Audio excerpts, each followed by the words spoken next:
wakakaza na mwendo,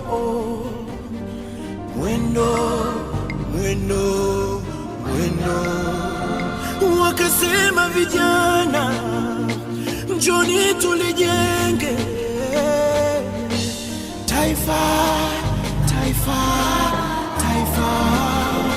kwa mavumbi na jasho, hawakujali mateso, walichoanza ni kesho ya sisi watoto. Nchi ni muhimu kwangu, zawadi ya pekee wale ambao wako katika shule hii. Mbele yetu ni ziara ya mwenyekiti wa chipkizi wa CCM mkoa wetu wa Mwanza. Leo amefanya ziara yake katika wilaya hii ya Kwimba, na imekuwa ni desturi yake popote anapoenda kufanya ziara anakutana na watoto wenzake wenye mahitaji maalum kwa ajili ya kuwasalimia na kuwajulia hali. Nimekuja kwa ajili ya kumsindikiza mtoto mwenzenu, amekuja kuwatembelea, sawa amekuja kuwasalimu kwa sababu anawapenda sana. Kwa hiyo mimi sina mengi ya kusema. Mimi kwa jina naitwa Agatha Luguva, ndio katibu wa CCM wilaya ya Kwimba. Tumsifu Yesu Kristo. Chipkizi, elimu na matumaini.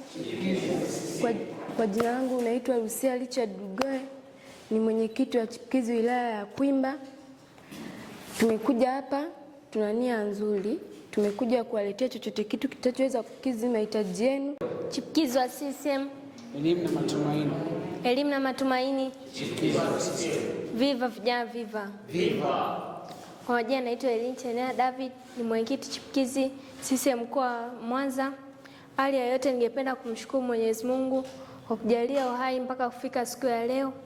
Kuna watu ambao hawajaweza kuamka mpaka siku ya leo, ila sisi ambao tumeweza kupata uhai siku ya leo, ningependa kumshukuru Mungu kwa hii nafasi. Pia ningependa kuwashukuru wote kwa kufika hapa siku ya leo. Lengo la kufika hapa siku ya leo ni kuja kuwatembea chipkizi wenzangu, pia kuwagawia mkono wa Pasaka. Mimi kama mwenyekiti chipkizi CCM mkoa wa Mwanza nimekuja kushika mkono wa Pasaka, maana tunavyojua hivi karibuni, siku chache baadaye, tutakuwa na msimu wa Pasaka. Nimeleta mahitaji mbalimbali. Pia ukitoa mahitaji nimeleta 50,000. Sisi kama chipkizi tunaweza kunywa soda na kusherehekea msimu wa Pasaka. Asanteni.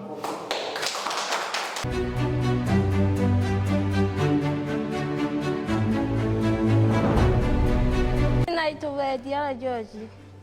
Tunashukuru mwenyekiti huyu anatuletea mahitaji haya hapa. Mimi namuombea usiku na mchana, Mungu ambariki. Sisi kama chipkizi, kauli yetu ni chipkizi wa CCM, elimu na matumaini. Ningependa chipkizi wenzangu kufuatilia sana na kusoma kwa bidii, imradi kufikia malengo yetu. Asanteni.